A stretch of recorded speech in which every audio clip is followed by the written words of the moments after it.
Hello, fellow homebrewers. JP here, and I want to introduce to you the brand new Brew Built X1 Conical Series available at More Beer. More Beer sells the highest standard in homebrewing equipment, and the Brew Built Conicals are just that. They're made from mirror-polished 304 stainless steel, and they come with loads of features that you and I have been looking for. They have a full 2-inch bottom dump valve, which will eliminate your clogging issues, while the sturdy base includes 4 reinforced legs, just like those big Pro tanks do. More Beer also carries the Brew Built line of options and add-ons like casters, pressure kits, and even external glycol chillers. So you can find out more about the new Brew Built X1 Conical Unitanks by going over to morebeer.com for detailed videos on the entire line of Brew Built Conicals. You can trust Brew Built with your next fermentation, and you can trust More Beer to find the right conical for you. Brew Built at morebeer.com.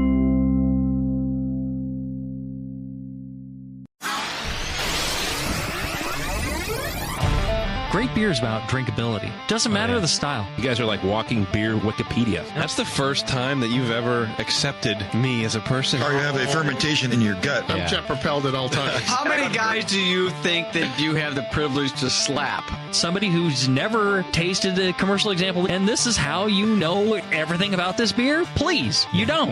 I think that's bullshit. I think it's bullshit too. Wow. Are you guys going to arm wrestle? No. They're going to teabag fight instead. Yeah. You heard of Junkyard Wars? Can I get another high five, Beavis?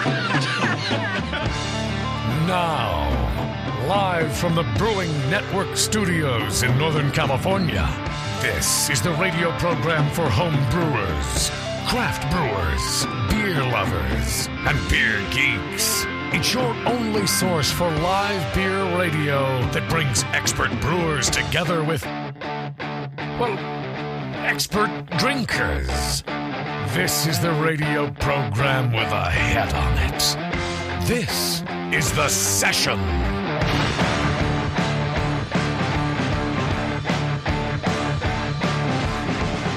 Hey, it's The Session, everyone. Welcome back. It's Monday night. It's time to talk, well, I was going to say beer, but today we're not talking about beer. We're talking about cider.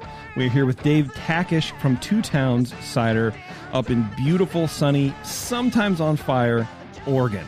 Dave, welcome to the show, man. Hey, thanks for having me, man. I'm stoked to be here. Currently not on fire right now. I guess parts of Oregon are. We this year are luckily missing that smoke, which is great. I think a lot of the winemakers are happy, at least in the northern part of the valley. They're still having some smoke problems down in southern Oregon, which is a bummer, but every day they're getting better and better at dealing with smoke taint too. So, yeah, wow, you actually unloaded a lot right there. That's a good. That's a lot of information, man. Because I was talking with another. Who was I talking with? Another brewery, I think, last week or whatever. And I was like, basically, Oregon is just Northern California now because California is constantly on fire. It never goes out. It's like the tire fire in The Simpsons. It just doesn't. Yep. It doesn't stop. And then I got a lot of shit for saying that. So that's fine. Yeah. How is smoke taint dealt with on the cider side? I mean, I know on the wine side it's an issue, and some wineries deal with it well, and some don't. Some think it's an issue, and some don't. And it sort of just depends, I guess, on personal preference. But like, how do you guys deal with something like that? Yeah, that's a really good topic. I think it is. We're still kind of really finding out in today's world. Because it just hasn't been an issue in the past. But so far, I think anecdotally, it hasn't been an issue in the cider industry. I think maybe a couple people doing some very specific small batch kind of things might see it if the fire's really just next door to their orchard.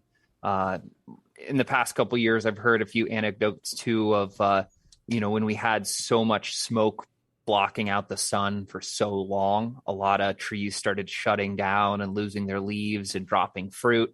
Wow. So I mean, but that's in very, very extreme circumstances, right near fires. Yeah. But I think when you go and you kind of look at it objectively, grapes, there is so much surface area compared to like liquid inside the grape. And then also you've got a very porous skin on the grapes. And so when you look at an apple, right, you've got all this volume. The bigger the sphere, the less surface area to volume in the inside. So, also apples kind of have this waxy skin. So, it's also not as thick as in wine grape varieties. So that's why they kind of tend to see it in the wine world, and reds especially, because that smoke latches on that skin. And then you've got so much skin content in your fermentation. Whereas for apples, right, it's just this thin skin that's waxy, and then you're pressing them very quickly. You're getting that juice out. And it just doesn't seem to be an issue, whether you're talking about the juice side or in the final like fermented product. Yeah, I didn't think about the red specifically like that, because what is that? Extended maceration, I think is the term for that, where they're like fermenting on the skins and doing that. In whites, you don't really do that a whole lot. Correct. Yeah. Right. So for white winemaking, you're just pressing those grapes and fermenting the white juice. Whereas red winemaking, you're grinding up those skins. You want all that skin contact, because that's how you extract the color during fermentation and a lot of those tannins, anthocyanins.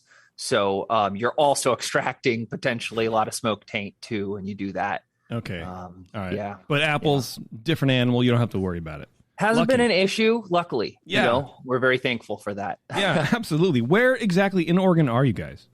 So we're in Corvallis, which is considered like Mid-Valley, Central Valley. Okay. We're kind of 2 hours south of Portland, hour north of Eugene. And, there's a lot of great wineries just right near us. Up and down the valley, you've got a lot of spots for great winemaking, and nowadays a lot of great cider too.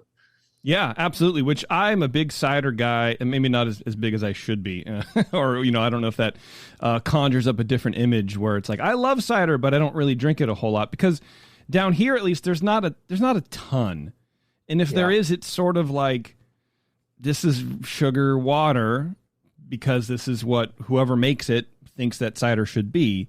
But what I really do appreciate about your ciders is that they're not that way. They're I don't know, I don't say fruit forward, like apple expressive, or some other sort of term like that.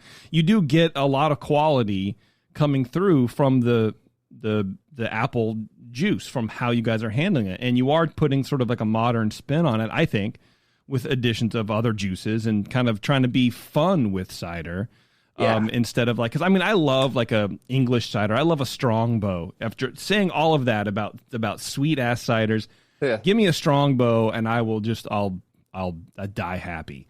Yeah, it's just weird. I don't know what it is, but in American ciders, I don't know. I like a lot of that flavor. Yeah, I think you hit the nail on the head there. That phrase of like what cider should be. And I think we need to back that up one step. And you first got to say, okay, well, when we talk about what cider should be, according to who? Like according to the French or according to the English? Right. And that right there is this like giant divide, not to mention according to the Spanish. Up in northern Spain, there's a very long historied cider culture up there. And, all of those cider styles are inherently different. And the same goes for New World modern or like American style cider. And what's cool now is even we're starting to see a little bit of difference between East Coast and West Coast.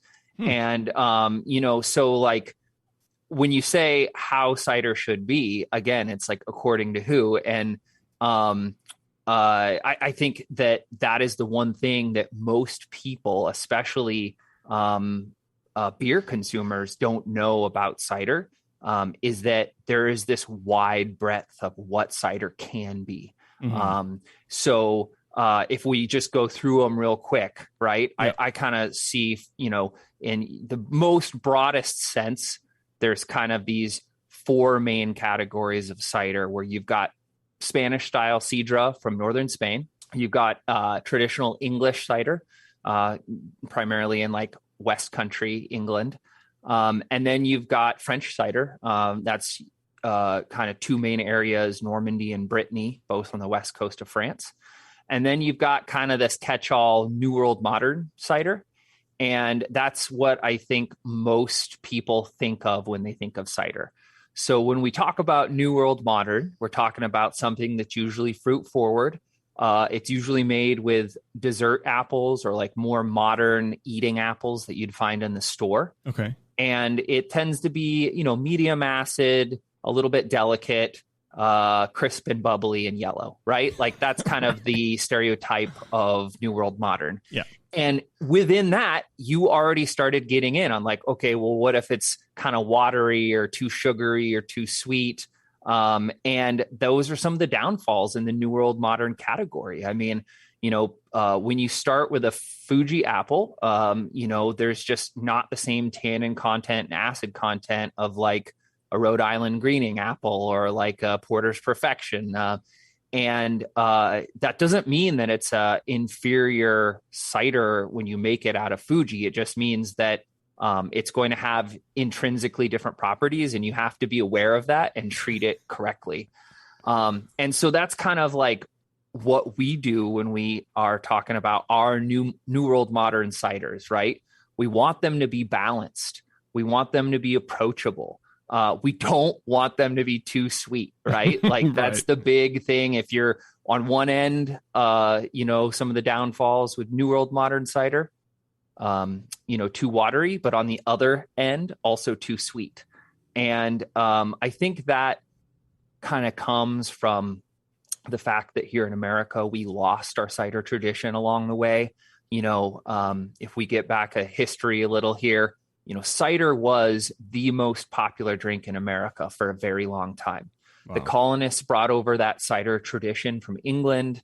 Everyone was growing cider apples. You can imagine with westward expansion, homesteading, those calories count, man. You can't let just apples rot on the ground and go to waste. And cider was this natural way of preserving calories. Yeah. And it happened to make a very tasty beverage as well, especially sometimes when you couldn't trust the water supply.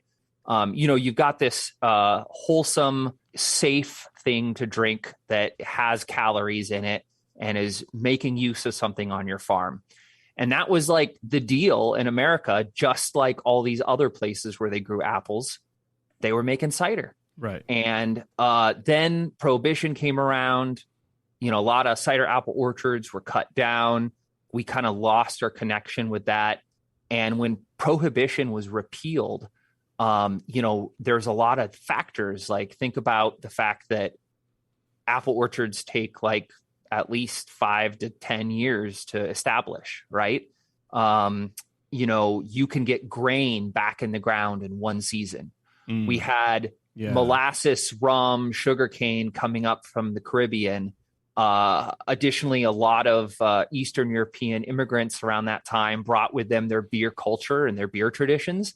And so like when Prohibition was repealed, we got beer back, we got hard alcohol back. Yeah, right. Even immigrants on the West Coast were making wine at that time, but the cider tradition never really came back.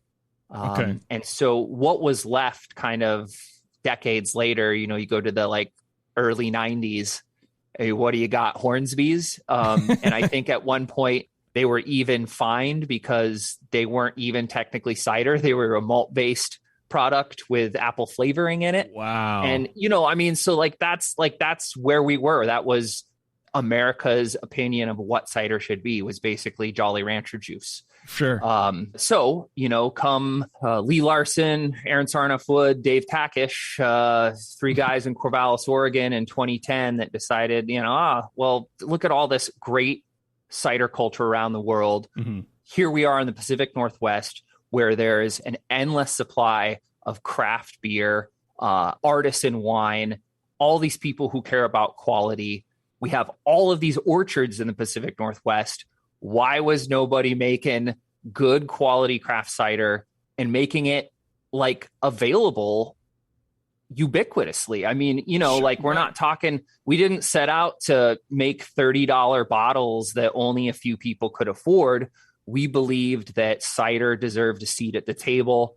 not to replace beer or wine, but to just be there as another option. It has a lot of history behind it that is valuable and deserves respect and consideration. So that's kind of how we started Towns Ciderhouse, is making craft cider, Were you making cider at home first and then decided to sort of go for it, or you saw that niche and you're like, you know what, let's learn all we can about this?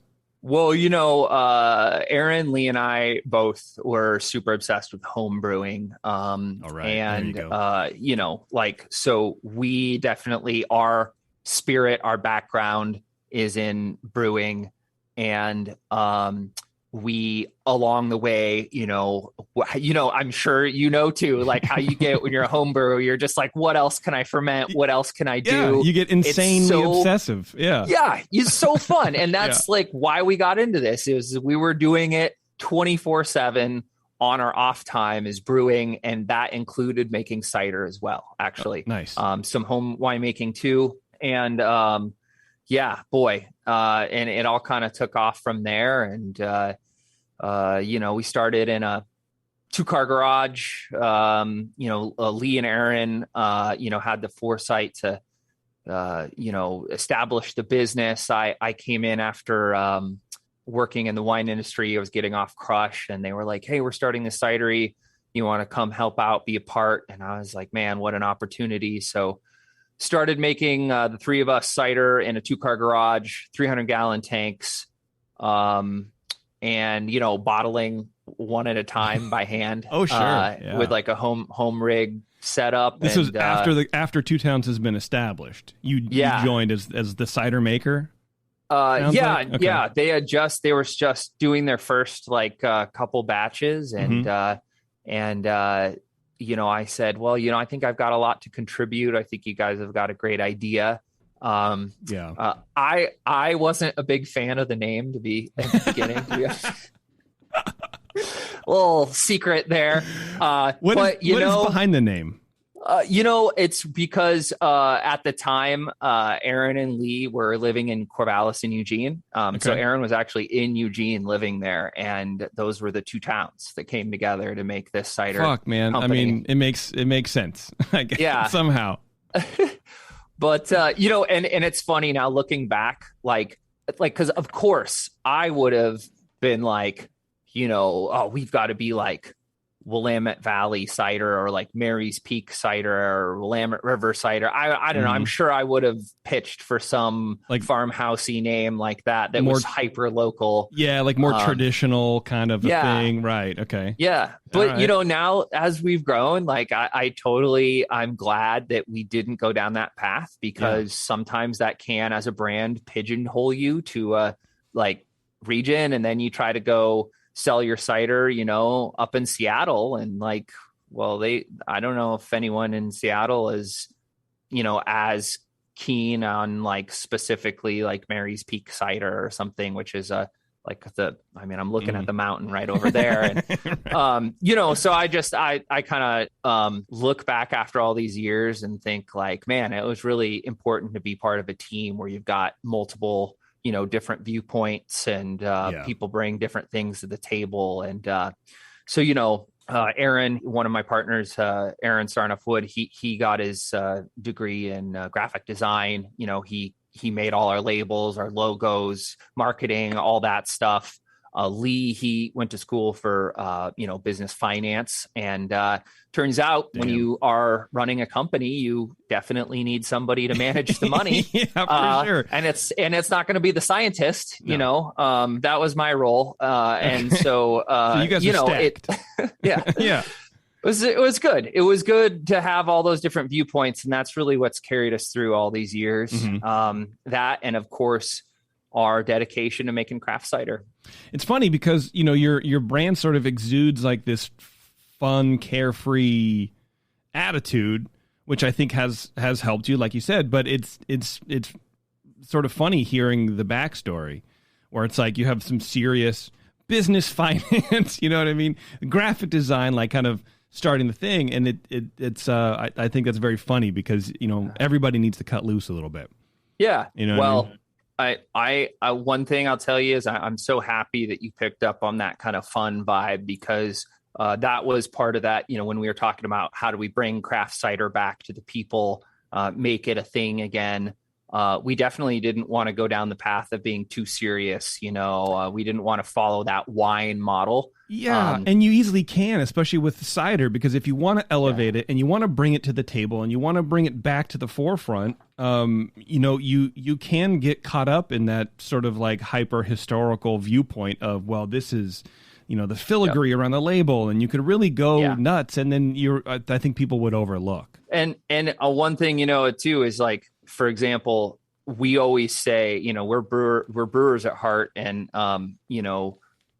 we are kind of saying is like, we have a winery license, but a craft brew spirit, Yeah. And so we took all of our inspiration from the people we looked up to, when we were in college. I remember being so pumped to be able to get my hands on a bottle of like Lagunitas Maximus IPA, Right. Like I think one of the first beers I ever got my hands on was like Obsidian Stout. That was my introduction to beer. Okay. Just things like that, like where, we were looking up to these guys who had come, like Ninkazi, those guys making it happen, following their passion. Yeah. And so we were like, okay, well, we got to do the same thing. And so we tried to bring a little fun to our brand, and, definitely not take ourselves too seriously. I think we've done a really good balance over the years of, we have a wide variety of cider. And again, that gets back to your thing about not a lot of people know that there's this huge breadth of what cider can be. Right. And, like I said, there's that New World Modern, which is that, crisp, semi-sweet, medium acid, fruit forward, bubbly kind of cider. But as soon as you step out of that world, like just for example, going back to, those four kind of broad categories, going to the traditional English cider. Yeah. Well, first of all, traditionally it's served still. Not bubbly. Okay. And it's always bone dry. I don't want that. Of course, in today's world, you can get bubbly and semi-sweet traditional English cider, and it is wonderful. But historically, on the farm, you're pulling the bung out of the cask and getting this mug of the chewiest cider you've ever had. I mean, it's like strips the enamel off your teeth. Oh man. And there's not one iota of sugar in it, and it smells a lot like the horse saddle, which happens to be hanging up right next to you. Yeah. And it's like, but that's the deal, right? And when I went to the West Country in England, we were eating cider. We were drinking cider, and we were eating like the best cheddar cheese you've ever had in your life, because the town of Cheddar was like 20 minutes away. Damn. And there were grooves in the pavement, or not even pavement. I think they were like stone foundation. Okay. And there was grooves like 4 inches deep from where over the like 100 years cider had been dripping out of the casks every time somebody poured a mug. Okay. And it had eaten like 4-inch grooves out of the stone because they'd just been serving it in the same place out of the same damn cask for like 200 years straight. And, you're eating pickled onions the size of your fist. And it's like, in that sense, right? That kind of cider is what is supposed to be drunk there. That makes sense. Yeah. And then you move over to France, right? Just across the pond. And instead of, pickled onions and sharp cheddar, you're eating these super fatty, heavy cream cheeses like Livarot, Camembert, Pont l'Evêque, that are just so like unctuous and like fatty and pungent. And you're pairing them with these ciders that, while they have crazy tannin content, the French ciders tend to actually be quite voluptuous because they do have residual sugar and they are bubbly. And instead of like, and you know, so like that's just, and then you're like, what, a baguette with some like butter or something, you know, and you're just in hog heaven. Right. And then you go to northern Spain, and there the cider is kind of acetic, and a lot of people say that it has a character of like olive juice and fresh lemon peel. So kind of think of like a dirty martini flavor profile. Okay. You had me there. You lost me with the dirty, and then you had me with the martini side. So I got you. Okay. All right. So you get it. Like, it sounds weird at first. Yeah. And I tell you what, if you bring a bottle of Spanish cider back to the States, it's just, and you're trying to eat it at some barbecue, like it's going to be weird. Right. Sure. But when you're in northern Spain and there's just beautiful people on the beach everywhere, and you're eating the best tapas of your life. Yeah. Like, and somebody's pouring you some Spanish sidra from 6 feet above their head into the glass, doing the long pour, then it all starts making sense. And, you know, I just feel like nobody knows about this stuff. Like, there is so much crazy cider out there in the world. You know? Stella Artois released their Cidra, so I feel like everyone, you know, that really brought it to the. I don't know, man. So I mean, it sounds like the cider is it's like our regional beer selections. Kolsch, right? Or, you know, I'm trying to, now I'm like lost, like Dunkels or you know, your smoked beers from Bamberg or whatever. They're harder to sort of identify, or not identify, but embrace outside of that little region. Yeah. And in the States, we sort of, like you said, during Prohibition, we kind of got away from that, because once we could make alcohol, grain stores better than apples do. Yeah. You know what I mean? So we had it. Well, it's easier to get grain back in the ground and harvested. And so anyway, you know, in this all comes together kind of is like, back to your original question, like what should cider be? And then according to who? And so, you know, here in the States, there's a lot of people doing a great job, like not only bringing back historical styles. You know, we have French cider that we produce. We do some one-offs of like Spanish Sidra and also some like West Country kind of style stuff. But then, you know, you have in your studio there our Easy Squeezy, which is a raspberry lemonade cider. And it's like, okay, well, that's where our craft brew spirit kind of is coming out, and we're pushing the bounds of what cider can be.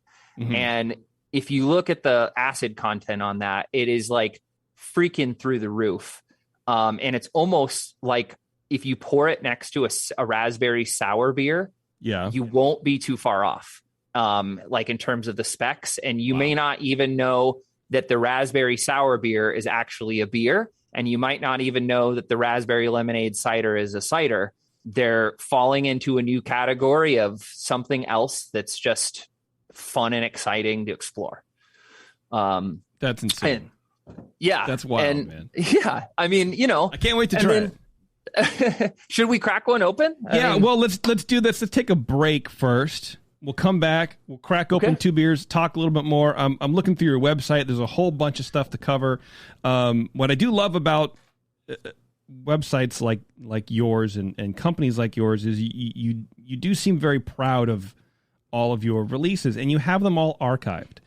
I like that. Number one, mainly for me as a podcaster, as a pseudo internet journalist, it gives me something to like get a little more background on you, like as a media side, but also just as a fan of the brand and the ciders, and having been to your place, it's really neat to sort of like comb through and you know, check the stuff that what you guys have been doing, and oh man, that sounded really cool, and you sort of get this I don't want to call it FOMO, but you know, you get this little just sort of a vibe. Anyway, let's take a quick break. We're going to come back. We're going to drink some ciders. See, I'm on autopilot. I almost said beers. We're here. This is Session with Two Towns Cider. We'll be right back.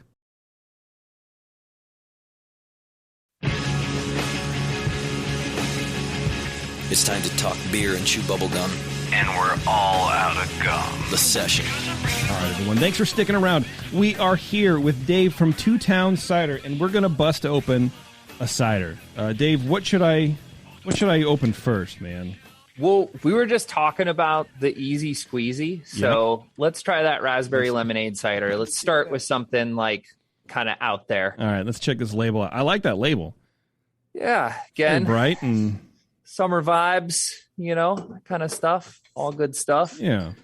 So raspberry lemonade cider. How do you come up with that, first of all? Well, we were looking for something that was super sessionable and kind of reflected our like West Coast and Pacific Northwest kind of roots. And so, one of our big philosophies is that you want to start with the highest quality ingredients that you can and let them speak for themselves. Yeah. And so, we are in the heart of cane fruit country here. We've got Marion County right next door that grows the Marion blackberries. And then basically from Northern California up to Whatcom County and Washington there is just like where most of maybe even the world's raspberries come from. And then, so we wanted to use raspberries in there, but the lemons, that's kind of one that for me, I've always been like, well, sometimes the problem with the regular lemons is they can be a little biting. They can also, lemon is just used in so many different like cleaning products and stuff. Yes, I kind of feel like sometimes if you're not careful, you can pick up that kind of like character. Oh yeah. And what we did is we said, well, how can we get the lemon of our dreams? And it turns out that the Meyer lemon, when you think in your mind of like the most perfect sweet lemon that is some sort of daydream of what lemonade should be like, it's a Meyer lemon that you're thinking of. Yeah, it's God's gallstones is what I always say. They are perfect and sweet, but they're balanced. If you think you've had a lemon, you've never had a lemon until it's a Meyer lemon. Absolutely. Yeah, right on. So anyway, all of the lemon juice we use in all of like any product that we have that has lemons in it is actually Meyer lemon. We contract to have them pressed for us, and that's all California Meyer lemons. And I think it shows in the end product. You get this really rich lemon character, and then of course the fruitiness from the raspberries, and it ends up with the acid that comes along with raspberries and lemon. We don't hold back. There's a lot in there, and the acid profile ends up being I think even maybe a little above what a normal sour beer would be at. I just caught that the sunrise or the sunset probably is a lemon wedge. Yeah. A lemon slice. I just caught that. That's cute. Yeah, man. So this is, I haven't had anything quite like it. It's almost like a shandy, I guess, or a radler. I don't know. Maybe not. But like, well, I think you're on the right track there too. Because the cider's, it's underneath, and that's what it should be, and it's a vehicle for the other, for the other stuff, and you still taste it and its quality, and you get the raspberry a little bit, that lemon comes through, but nothing really is like pokey until the end, and that tart, that acid really sort of comes through slowly. When you were talking about it, I was expecting it to be like a sour beer. We were like, wow, there it is, but it's not. It sort of rides in pretty nicely at the end. Just sort of clean everything up. And at first I was like, I don't know. I don't know about the combo. I'm having a hard time wrapping my head around it. Number one, mainly because I haven't had a cider yet. My palate's probably all jacked up, but it made me want to take another drink. And then I was like, it kicked in. I get it. And now I caught myself just drinking it 3 or 4 times. Just out of, to get that first impression back. I don't know. It's kind of a neat, like little cyclical flavor combination you have going on there. That's really good. And I think you kind of hit the nail on the head there. Is just holistically, our cider philosophy is like, we don't want them. We first and foremost, we just want them to be balanced. Yeah. Even if that balance is up here with like a crazy amount of acid, you need enough sugar to just balance that out. If you have a lower acid cider, that's fine too, but you also want to make sure that your sugar levels are in check. Sometimes you don't even need sugar for it to have balance. And so, we're looking for balance but we also really want the flavors to shine through. And that's why we kind of go to such great lengths to source like the best quality fruit we can. My dad, he always says that you can't make what does he say? He says, you can't make a silk purse out of a sow's ear. I don't know why he always says that. That's some like shit you hear on Deadwood or something. Yeah. He's not an old timey farmer either, but that is an expression he says. And I think it's apt here. When you start with Chinese concentrate, when you start with glucose or high fructose corn syrup, when you're adding Jolly Rancher flavor back, it is what it is. There may be a spot for it in like the American marketplace, but I think that when we're talking about like craft cider, you can be proud of, you need to start with good ingredients. So for example, we have a pineapple cider. Yeah. And that's probably like one of our sweeter ciders, but at the same time, we went, we must have sampled dozens and dozens of different pineapple juices and purees. And we settled on we found that the Costa Rican gold pineapple is this variety they grow in Costa Rica. It's like the sweetest, again, it's like the pineapple of your dreams. When you think about pineapple, So how do you go about finding 16 different varietals of pineapples and stuff to taste to find this one? Do you work with like a broker, I guess, or how do you source an ingredient like that to pick the very best? Yeah, well, I think when we started out, it was more about we were just playing around with, like, for example, our first fruit cider was this one, the Maid Marian here, and those were like Marion County grown Marion berries from right next door. And we're like, man, those, we already know those are like the highest bar for blackberry variety in the world. And they're right in our backyard. But as we evolved and we started wanting some more exotic flavors, we had to go searching for them. And we definitely have great relationships with a number of processors around the Pacific Northwest. Those processors have ties with other processors around the world. And you got to know the right people, We've got a lot of brokers we work with too that we've had longstanding relationships, and they get it when we're like, yo, we need the best of the best. Yeah. We want samples, overnight ship them on dry ice from Costa Rica because we want to try them. And so that's how we go about it.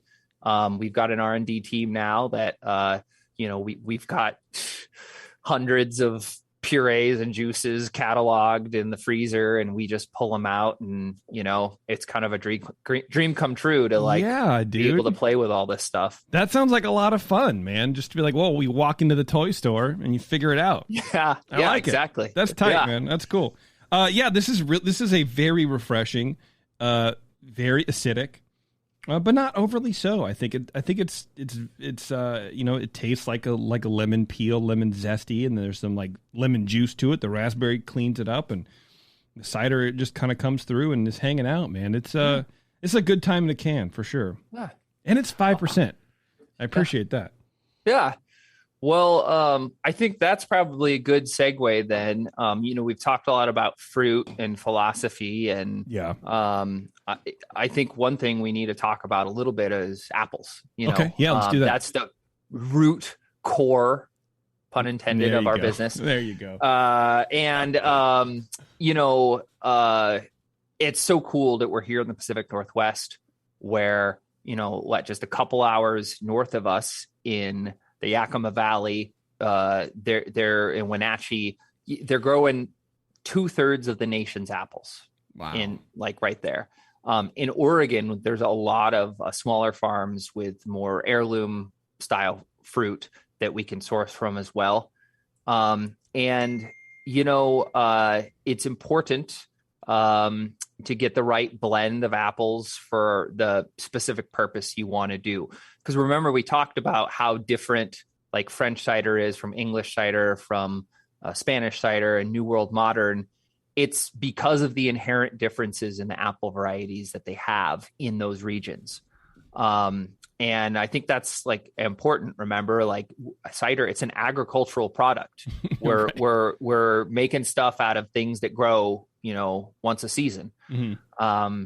When we get our juice blends in, like early on for Two Towns, we kind of had this option. We were like, well, we could go down the path of acquiring pressing equipment and pressing our own juice, or we can let the people who already have that equipment, there's already those food systems set up in Washington, in Oregon, and they have incredibly efficient presses. Mm-hmm. And we said, well, we could go the route of sourcing our juice and focus on making the best cider we can. And, I think that's where it's a little bit different than winemaking. I worked in wineries for sure. I got my master's degree studying wine. And I think inherently the pressing of the grapes, especially for red winemaking, is a lot more intrinsic to your final product because it matters. There's the winemaker sense of, whether they do it scientifically or whether they do it by taste and feel. Mm-hmm. There's an important step of knowing when to cut that press to make sure you're not extracting too many tannins.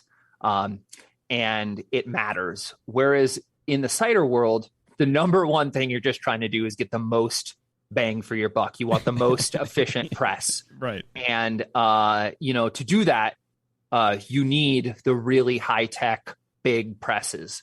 And so they've got these crazy things called Booker presses, and boy, they sure rip. They can do tons and tons of apples in a press. Jeez. And so what we focus on is making sure the specs of that juice are what we want for the cider we're making. Okay.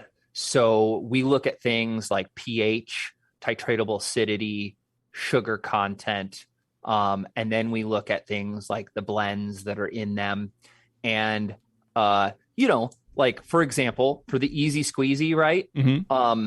Like, we just want to make sure there's a balanced blend.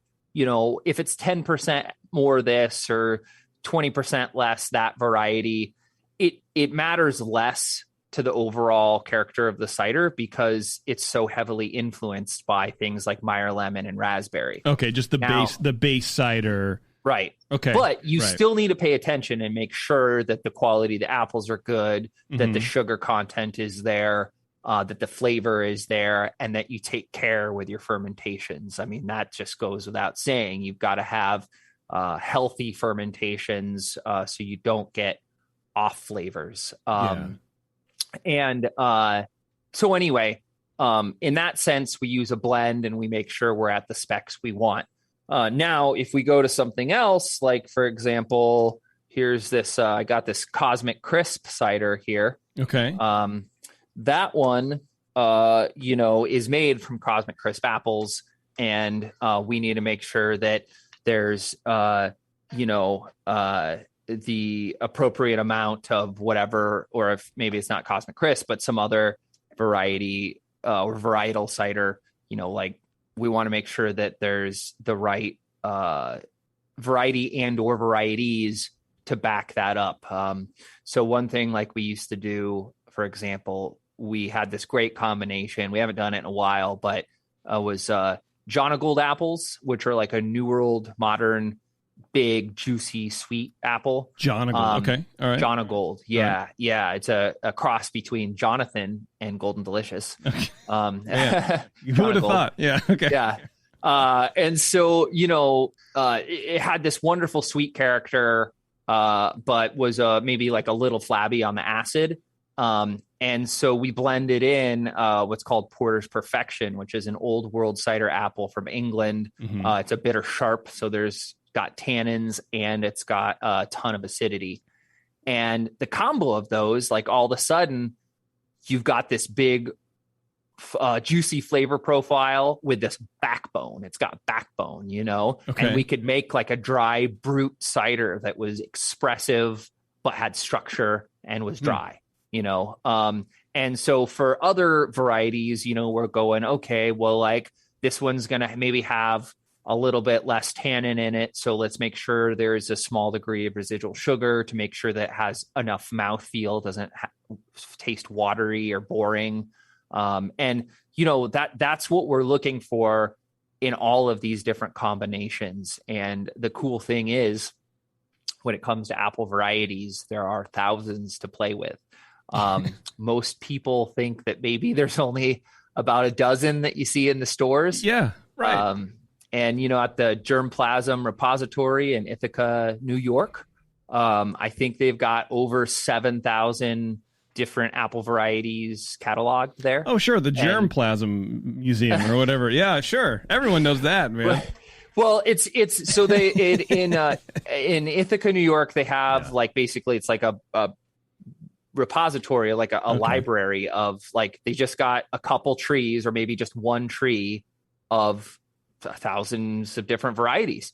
And when you are looking to breed the next apple variety, that's where you go to get the genetics that you want to incorporate to find that new variety of apple. And that's wild to me, because it seems like these specific apples are either have just fallen out of favor because they're not, necessarily primarily edible. You know what I mean? They're too bitter or whatever. They're not perfect for eating. How are farmers planting these in orchards that are big enough for you to use? Are they just really into these old world kind of styles, or they're just into farming? I imagine there's some of that too, maybe. Well, let's just go. We're going to go on a little journey into apple genetics here, and I promise it's not going to be boring. Good. So we have to go back to the very basics here. How does an apple grow on a tree? Well, first you have to have the flower bloom in the spring, right? Mm-hmm, yeah. And then you have to have pollen from a different tree, and actually it has to be a different variety. It has to be a different variety of apple. That pollen has to come in and fertilize that flower. And the reason is because the way apples genetics work, they're not self-fertile, or rarely are. And so you need pollen from a different variety to cross-pollinate that flower, fertilize it, and then an apple grows. So let's say you've got your Granny Smith tree, Granny Smith apple. Everyone knows that one. The flower blooms in the spring, and some pollen comes in from another Granny Smith tree. Nope, that's not going to work. Pollen comes in from Fuji, maybe. Mm-hmm. Okay, great. You've now fertilized that flower, and what is going to grow? Well, it's a Granny Smith tree, so there's going to be a Granny Smith apple that grows on that tree. But the seeds inside of that Granny Smith apple are not going to be Granny Smith seeds. They're going to be a genetic cross between the parent tree and whatever other pollen that was out there. Interesting. Okay. And that is why you cannot plant seeds from a Granny Smith apple and expect a Granny Smith tree to grow. You might get something that's similar, but you also might get something that's very different. And so then that begs the question, okay, well, how do you get 400 acres of Granny Smith trees growing? Because that certainly exists up in Washington. Yeah. And the answer is propagation through grafting, also called cloning. Mm-hmm. But what that means is that you take a cutting or a piece of living tissue from the variety you want. So it's a Granny Smith tree, and you cut off a little twig, and you go to another existing tree. Maybe it's let's say Golden Delicious tree. No, it's a red Delicious tree. Okay, and you're super bored with the Red Delicious tree because nobody likes Red Delicious. No, anymore. They're mealy. They're gross. Get out of here with that. So you're like, I don't want this Red Delicious tree anymore. I want the Granny Smith tree. Yeah. So you cut off a branch on that Red Delicious tree, and you graft on the living tissue from the Granny Smith tree. And from that graft union upward, you will have Granny Smith apples growing. Okay. And from below that, you'll still have your Red Delicious. And that's actually how they get those cool trees in the nurseries that have like 5 different varieties on them. Yeah, right. Yeah. And I recommend. I always wonder how like good the fruit tastes. Oh yeah, no, same. It's the same. Genetically, you're growing. You got one branch that's Granny Smith. You've got another branch that's Fuji, and it is the exact same as if it was growing on a Fuji tree or growing on a Granny Smith tree. Wow. Yeah, I'm a little familiar with grafting just from like talking to people in the wine industry about like the rootstock for like the Napa Valley, where I'm pretty stupid with history, so I forget a lot of it. It was like some rootstock like saved all our like wine grapes out here because it was more disease resistant. So like all this, and that's where I go. No, that's it. The pretty hills. There was the root louse phylloxera, and that is a really damaging to the Vitis vinifera, which are the wine grape varieties from Europe. But the American varieties of grapes like Vitis lambrusca is much more resistant to the root louse since they co-evolved with it. And so when you graft on, so what you do is you grow the roots in the ground that are the Vitis lambrusca, and then you graft on the wine grapes that you want. And actually, it's the exact same thing in the apple industry. All right. People, like if you have an apple tree in your backyard that's like only maybe like 12 to 18 feet high. Yeah. That is a grafted tree because normally apple trees will grow to like 30 feet high. Those big monsters you see. Okay. And that's just growing from seed. But there are certain rootstock varieties, apple varieties that are grown just for the rootstock purposes, and they keep the tree small. Other varieties have a disease resistance or drought resistance, but you can select whatever rootstock you want for the conditions you're in, or select for size. So people use what's called dwarfing rootstock, and they'll graft on like that Granny Smith on top of the dwarfing rootstock, and all of a sudden you've got a backyard-sized Granny Smith tree. Wow, that's wild. Yeah. Science is weird, dude, and I don't know if I like it sometimes. It's really funny. Well, and it's just, you don't have to be that nerdy about it. But the thing is that is the history, that is the background behind why, we're growing, what would you call it? Like a Cabernet Sauvignon in Napa Valley, or why we're growing Granny Smith apples on dwarfing rootstock up in the Pacific Northwest. I mean, it all leads to the end product eventually. Yeah. No, and I think it's cool because you do sort of get a bigger appreciation, a larger picture of the cider industry and what sort of goes into all of this background. I mean, we know a lot of it from beer. That's normally what we focus on. Home brewing, it's normally what we focus on. But we used to. but with cider and especially winemaking, we don't really. There's not a whole lot of that. We don't really get introduced a lot to it. So I appreciate the lesson. Let's open another can. Let's do a Cosmic Crisp since we're talking about apple varieties, because this one has a really cool story to it. So this is the Cosmic Crisp. Look at that. Right on. All right. And this is a new apple variety bred by Washington State University and grown by the Apple Growers Association in Washington. And what's cool is that, it's not every day that you get this like industry-wide new variety coming out. And one of the cool things you'll see right away is that the cider has this like platinum color to it. Yes. And that is because the Cosmic Crisp variety is actually pretty resistant to browning because of its acid content.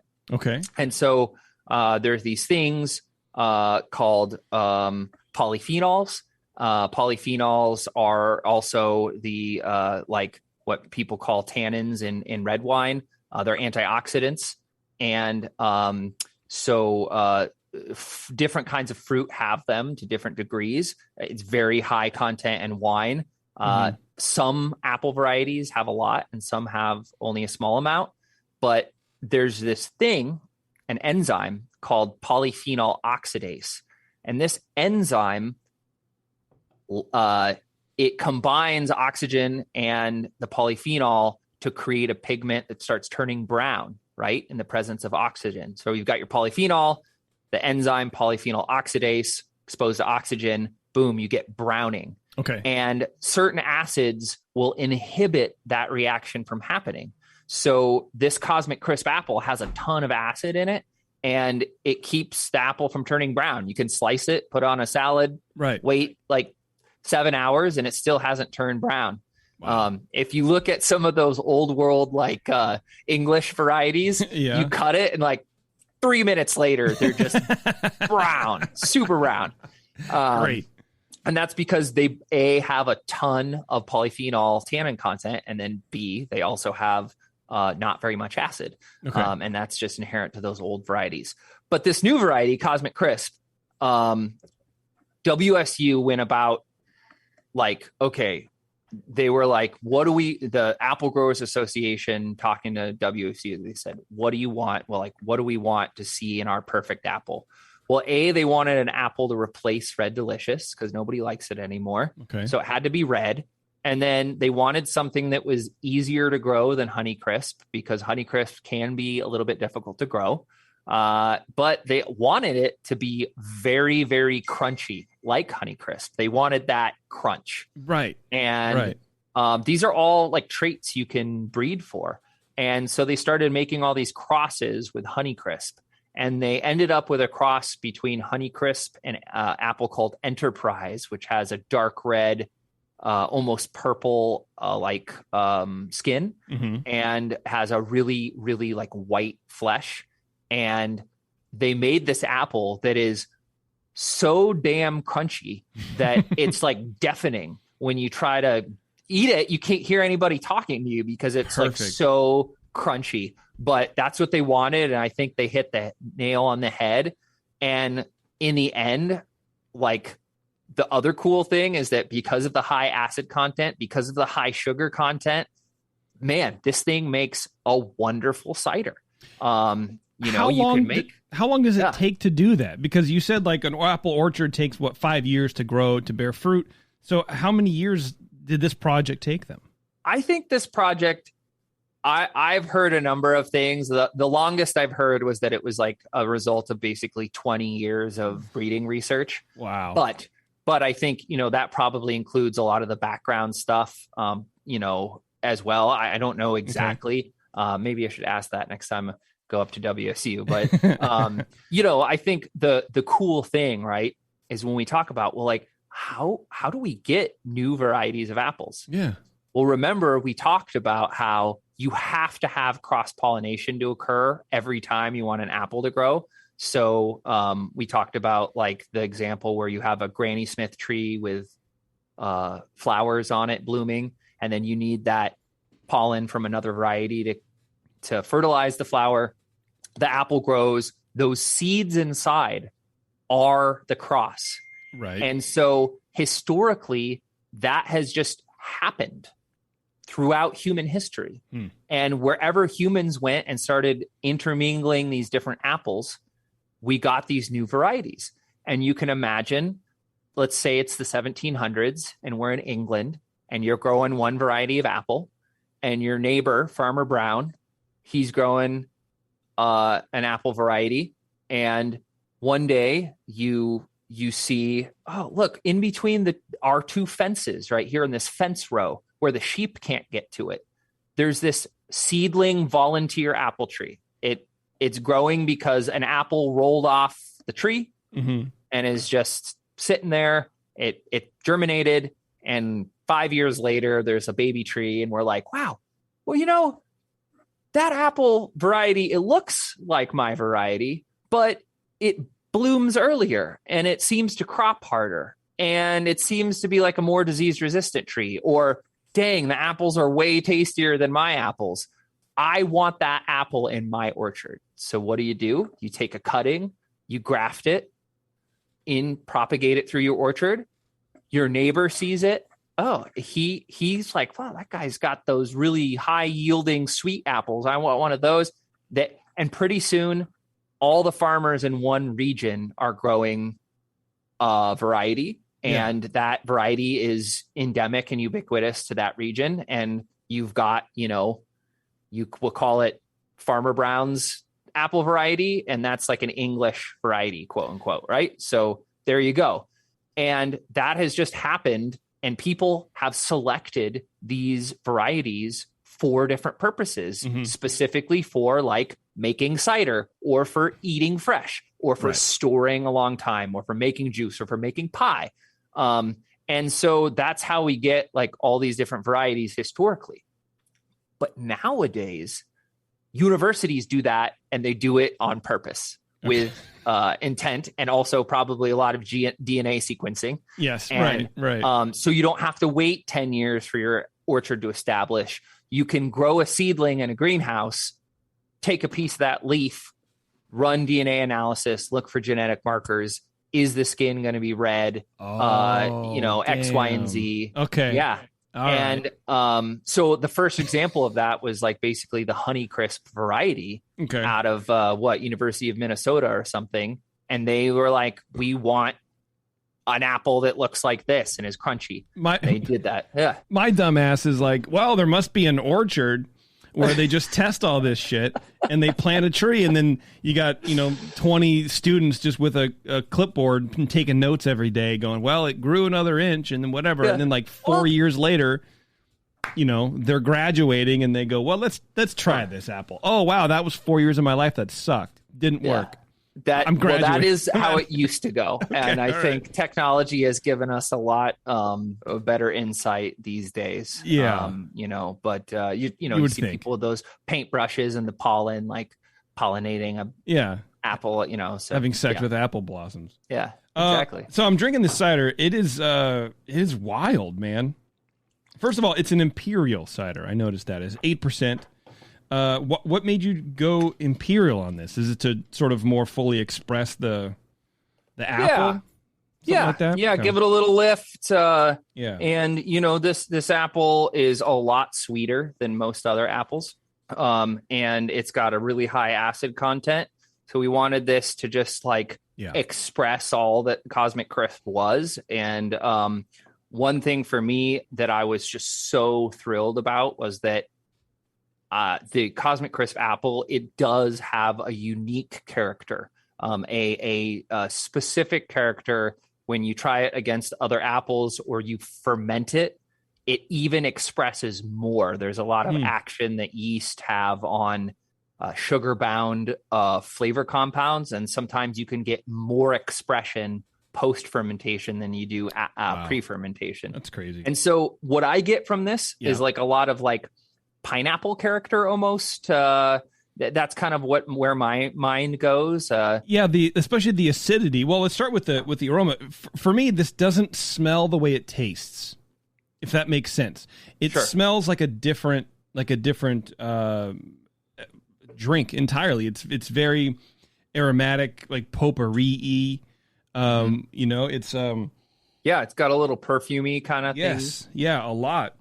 Yeah, but you still smell that like apple skin tannin, like the green skin apple on a skin. Yeah. Mm-hmm.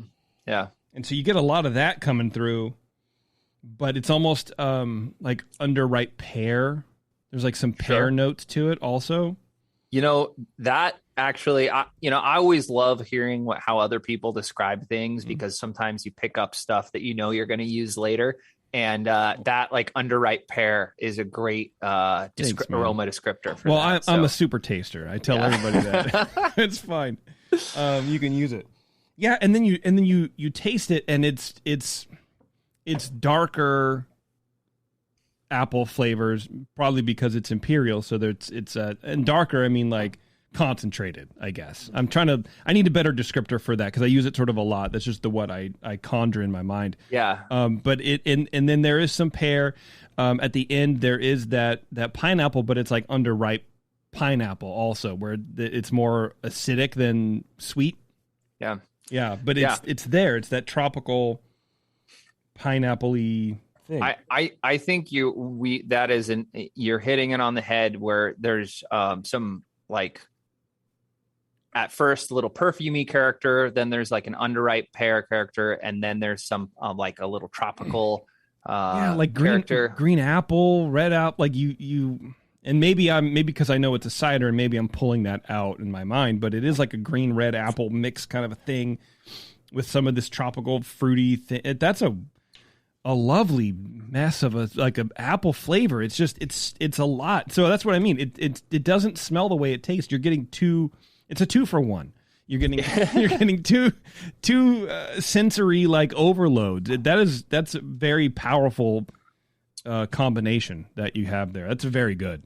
Yeah. And I think, again, I think that is all, we just take care to make sure that fermentation is really healthy and very, we ferment this, quite slowly, like compared to, like when you're doing beer fermentations, right? I think depending on the starting gravity, you're looking at for maybe smaller craft brewery, like 5 to 7 days or something of fermentation. And, I think the bigger guys get it down lower than that. But, our fermentations are taken, over like up to 2 weeks sometimes because we're fermenting them cold and we want them to just take the time to express that apple. And we use a very like neutral, clean yeast on it.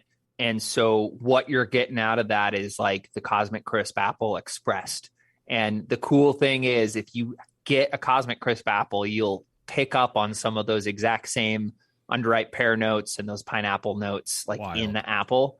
And that's why I just am so thrilled about this cider, because here we have this apple variety that the Washington farmers were like, we want something that identifies us, the next Honeycrisp. How are we going to stand out in the nation of like having a really awesome apple? We want something to be deafeningly crunchy and actually have some real flavor in it. That is something that the agricultural world has sometimes in the past couple decades forgot to breed into their new varieties of fruits and vegetables is right. Like actual flavor. Right. They're just many times breeding only for color and size.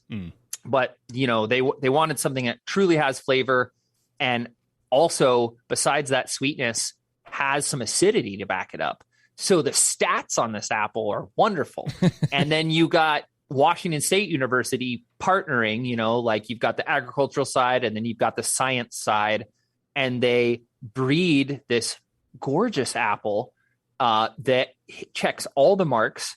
And then, we're bringing it in-house, fresh pressed juice, fermenting it with a clean yeast, putting it in a can. And now there's not only this new apple variety out there, but a new variety of cider as well. I mean, it's so cool. You're like a agent for like a AAA ball player.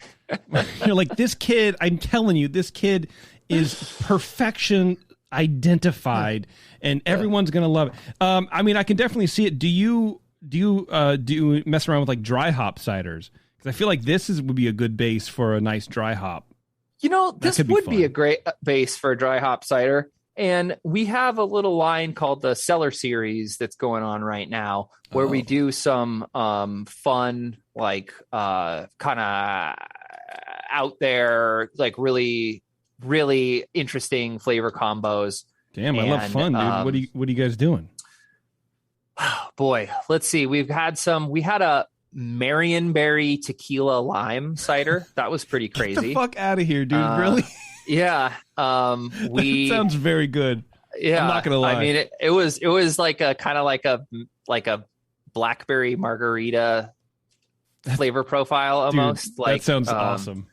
Yeah, it was 8% and just wild. And one thing that is coming out very soon is because you mentioned the dry hopping, it's a citrus hop cider. So it's got grapefruit juice and clementine juice. Okay. Yeah. And maybe lemon juice. I've got to go back and look, but Meyer lemon juice. So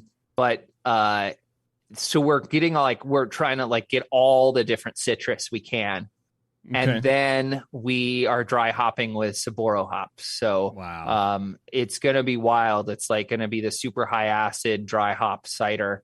And, now that you mention it, the Cosmic, it's like such a great base for doing some more hop stuff. It really is, man, especially these like and I'm so bad at like the new school hops that I don't know any names at all, but especially those like more fruit forward tropically, like you said Sabro or I off the top of my head I can't, maybe like a lot of these New Zealand hops where there's a little bit of character to them, but it's like I think this would be a great compliment for it.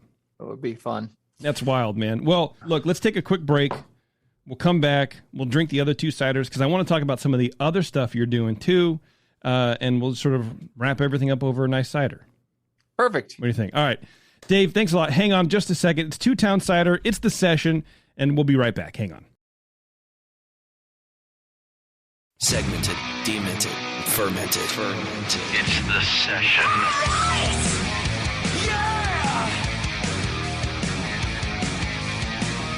All right, thanks for sticking around, everybody.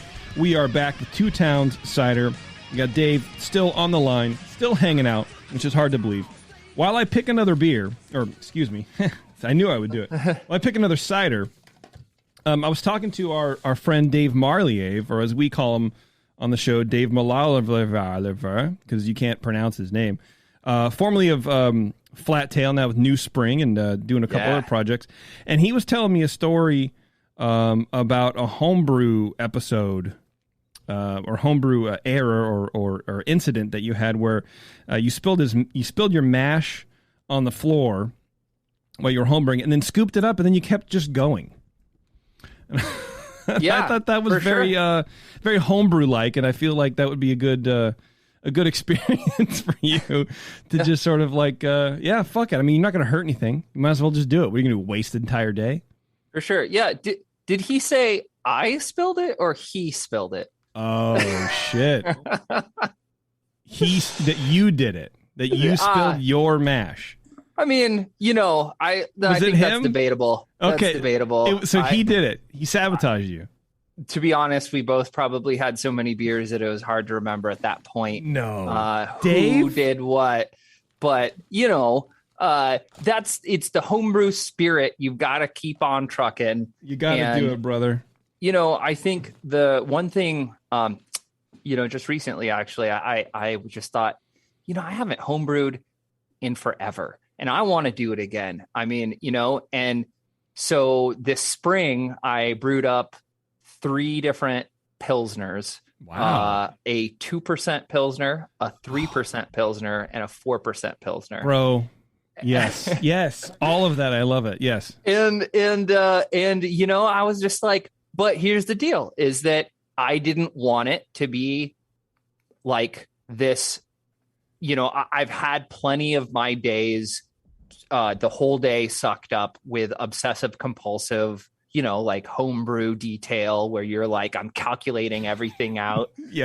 Because one day I'm going to be a master brewer. And, I feel like I've already gone through that phase in my life. So these brews were a lot of napkin math and not really weighing anything really and kind of eyeballing your, boil volumes. And, they turned out great. They might not win a GABF medal. Except for maybe the 2% was pretty freaking It's pretty good. I gotta say. But you know what I'm saying is just, it's like, I think it's important to remember that you're doing it for fun. Right. And, it's important to take a step back and you take that philosophy to work as well. We're doing it for fun and there's no reason to be in here doing this unless you're going to enjoy it, Exactly. So why not scoop that fucking mash? What do you think? Maid Marian? Yes, please. Let's do that. Okay. So this one is, this is like our first fruit cider that we ever did. And it's been around since the beginning. And we're just so proud of it because this kind of epitomizes, like letting the fruit speak for itself. And making sure you get the highest quality stuff you can. Man, it smells like jam. It smells like blackberry, acidic blackberry jam. And it's very inviting. You just, you can't. There's a lot of debate about like the use of, like concentrates and things like that. Yeah. We don't use concentrates, not because they're inherently evil, but because you tend to it's a slippery slope. And the difference between like blackberry concentrate and real blackberry puree or fresh pressed blackberry juice is that you start losing some of those ephemeral notes. You start losing the nuance. And like the Maid Marian is a perfect example of like we use puree and we use a juice both. And we use the puree during fermentation. So we ferment on the puree and you kind of extract some of those deeper notes like the woody character, the stem, seed. You get the whole berry when you ferment on the puree. But we also wanted this to just be like aromatic blackberries in your face. So we actually blend in blackberry juice post fermentation as well on this. Okay. And that's where some of the sweetness comes from. And you end up balancing, that blackberry acidity with a little bit of sweetness. Mm-hmm. And it just makes something that's just like a joy to drink. Yeah, my first instinct was to call it a dirty little secret, but it's not really. Of cider making is back sweetening like that, because you can get. I made cider one time, and it was from apples with Warren, who used to co-host on the show, but now it's just me. Where we went to Santa Cruz and we got a bunch of apples, and he's more of a apple freak than I am, so I was like, yeah, whatever you want to do. Took it home, macerated it, I guess, chopped them up, whatever the term is. Pressed them. It was a whole thing. It was great, and we saved some juice specifically to back sweeten, to not only add some of that sweetness, but that different flavor character, because like you're saying, at pre and post fermentation, the juice tastes different. Yep. So you can definitely add some more, pre-fermented juice in. And do you sulfiting it? I guess you're treating it a lot like winemaking. Yeah, it's like a winemaking. Okay. Yep, winemaking steps. Yeah. Wow. And but you're right. And you have to be intentional with what you do. You just don't throw a bunch of juice in there, the same for everything. I know there's some people, and again, there's so many different shades of gray here, but like there are, a number of folks who will like ferment a base and then they just, blackberry concentrate and that one, raspberry concentrate and that one, and pineapple concentrate and that one. Right. And you just kind of like lose something when you go about it in that like mechanical way. Whereas, for this Maid Marian, we wanted to express the best of the Marian blackberry. For those of the listeners out there that don't know the story of the Marian blackberry, it's kind of a similar thing to what the Washington Apple Growers Association just did. They said, we want a apple that identifies us and is unique to us.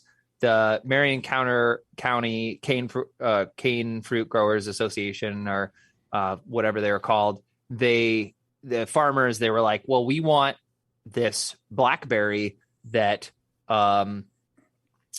is large and easy to pick, but also has wonderful flavor, like really fruity flavor. Mm-hmm. And then we also make sure it wants to hold up in processing. And they had all these different traits that they wanted, and they went intentionally about breeding that. And I think it was at Oregon State University here, and they came up with this blackberry. So the Marion berry, we all here call it the Marion berry, but it is a Marion blackberry, and it is about 3/4 blackberry and 1/4 Loganberry.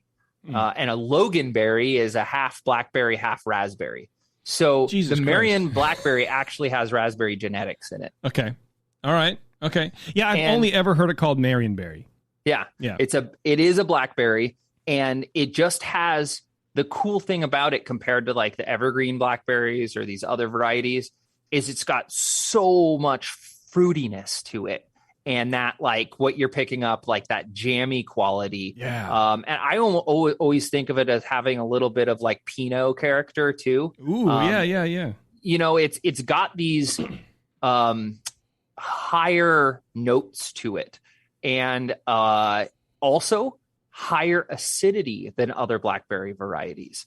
So you really get that tangy punch from it. And, you know, the Marion blackberry is like the industry standard, like the bar that is set when it comes to like, what's the next blackberry variety? Is it going to be as good as Marion? Forget about it, because we got Marion, you know? Right. So anyway, you know, we ferment on puree on this, but then we also add in post fermentation because we want to capture all the different parts of that Marion character, from the high fruity, perfumey, like Pinot notes, to the like jammy sweetness, and then that kind of woody character at the end. I mean, it's all there. Yeah. I mean, and you guys are Pinot country too. Mm-hmm. Yeah, the Willamette Valley specifically. We were actually, we were talking to the, I say we, because I had a habit. I was talking to the Ale Song guys last week. Oh yeah. And we were talking about. They borrowed our bottler a couple times. Oh, nice. And we got paid handsomely in delicious beer. It was so good. That stuff is very, very good, and it is a lot like what you guys are doing at Two Towns, because, you know, they're making these farmhouse styles, but it's not just like streamlined. And we were talking about their, I forget now, their sour beer. They have a sour beer, right? And it's like, you could, you know, a lot of sour beers are just sort of one dimensional, maybe two dimensional. You have sour, and then you have some fruit, and then whatever. But their stuff is very complex in a way that's like, there's a lot of different flavors that play together really well. That's what this Made Marion cider is for me. You have that jammy punch, but like you said, there's those lighter fruit notes. The tannins do sort of, they are reminiscent of a Pinot, and then but you drink it and it's like, fuck, is it a cider? Is it just fermented blackberry juice? I don't know. It's just this weird like animal, and it's juice, and it's very, very good. I'm glad you like it. Yeah, I love it. And so I was telling you before, this is my wife's favorite cider of yours. She absolutely loves it. It's just so dang drinkable, and it's like, I'm still like right now, as I breathe out, I get this like blackberry perfume just filling my mouth. Yeah. And like a syrup. You know, and I think again, like there's about as much sugar in this as an IPA, you know, and it's not that sweet, but there's a kiss of sweetness to balance the acidity. Just like you need a little bit of sweetness to balance the hop bitterness in an IPA. And it's just, it's been a fan favorite forever. So we're going to keep making it, and it's definitely in the hearts of a lot of people here at Two Towns, for sure. A couple years ago, my wife and I went up to Corvallis to visit Dave, and we stopped by your facility. And I can't remember if it was you specifically or someone. You guys were canning this specific cider. Oh. And you just handed us cans. And we just, you know, walked around fresh off the canning line. It was a really cool experience. But your facility there, I think it was like an old large office building, I think, right? And then you had your facility, and then we went into this other half of the building, and it was like the largest, emptiest warehouse in the entire universe. I'm like, you guys are planning to fill this area? I mean, you had like cubicle offices, and you know, when I say office building, it was like office building, but all of this industrial space. It was sort of mind blowing, and I was like, wow, I hope they can really fill that. Have you guys filling that space or what? Oh my gosh. We have meetings weekly now about how do we get more space. Wow. We have, you know what we got delivered actually just last week, in the middle of last week. So just a couple days ago. Yeah.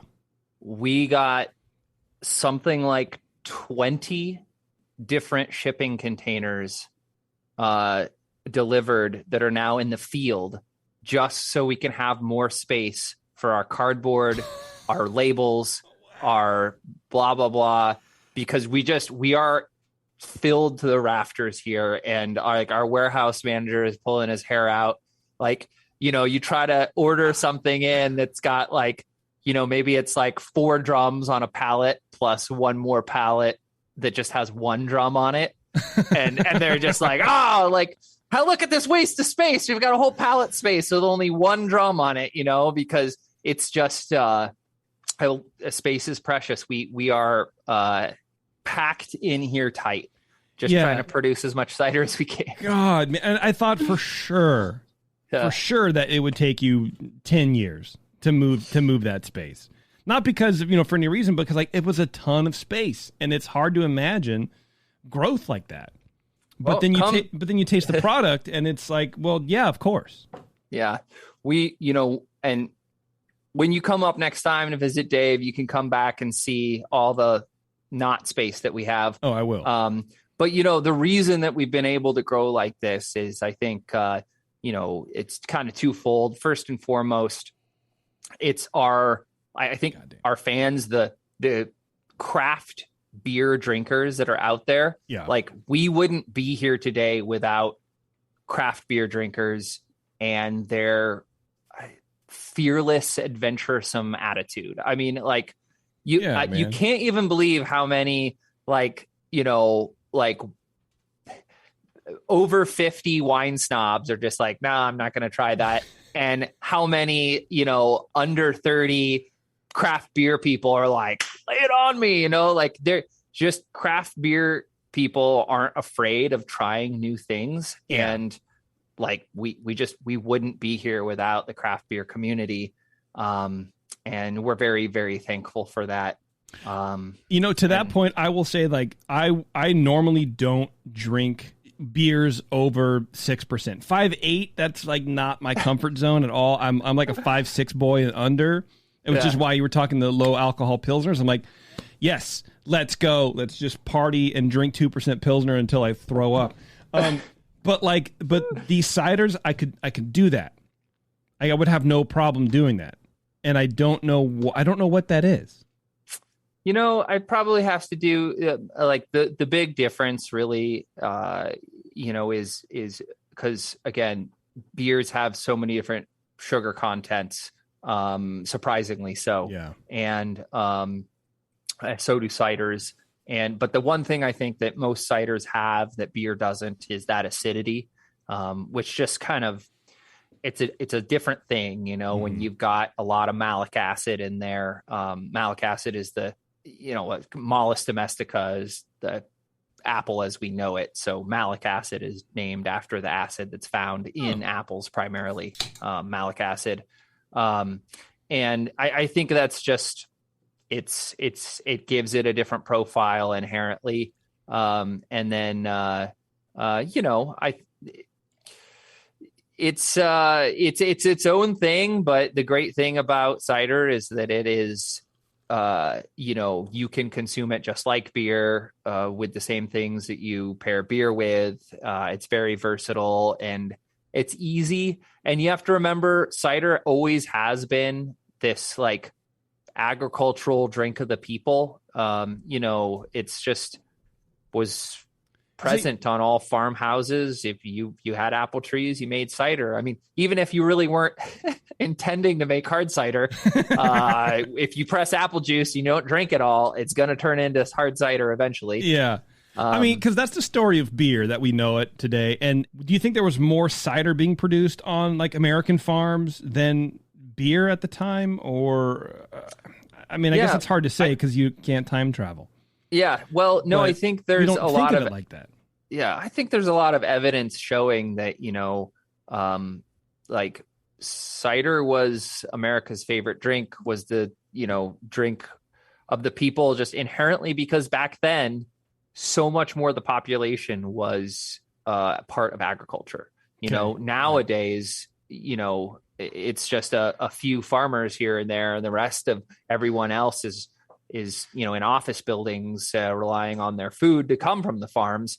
But back then, most people were out on the farms.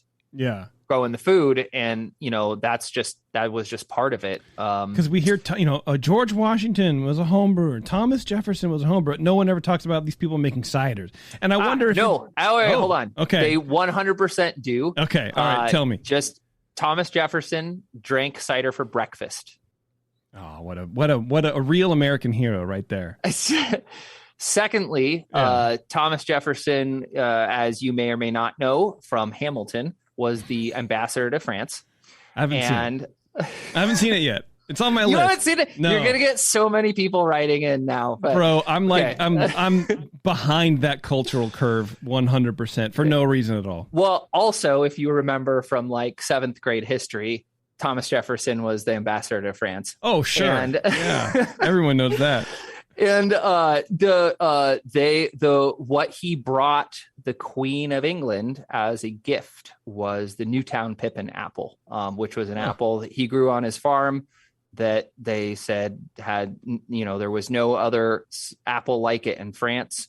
And he brought that over to present to her because like that apple was so well renowned. And there's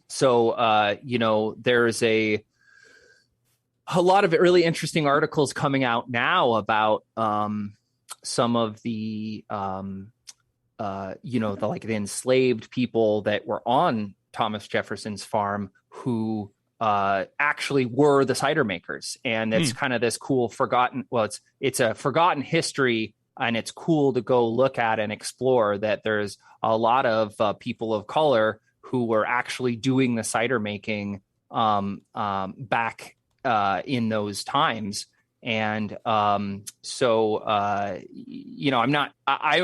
sure, but it may be that a lot of the credit has gone to Thomas Jefferson for being a cider maker, but it was really, I think, a lot of the indentured people on his property that were actually the ones making the cider. Oh yeah, sure. Well, that's what, when Obama was president and it was like Obama home brews, that was all the articles. And it was like, well, the chef. But, and obviously it's not the same thing, but it's, on the surface, it's sort of like the credit goes to somebody else who's like, yeah, that sounds cool, man. Do it.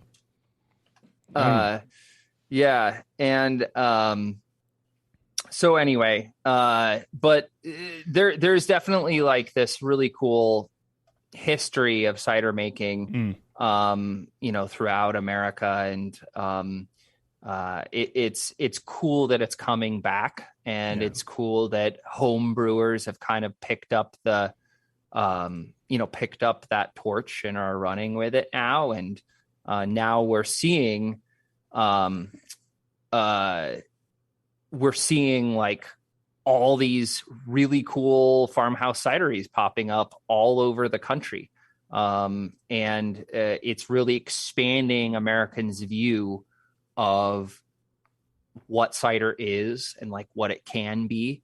And we're also starting to break some bounds now too, and pushing further like new styles of cider, seeing regional differences come up. I mean, it's a glorious time in cider, Yeah.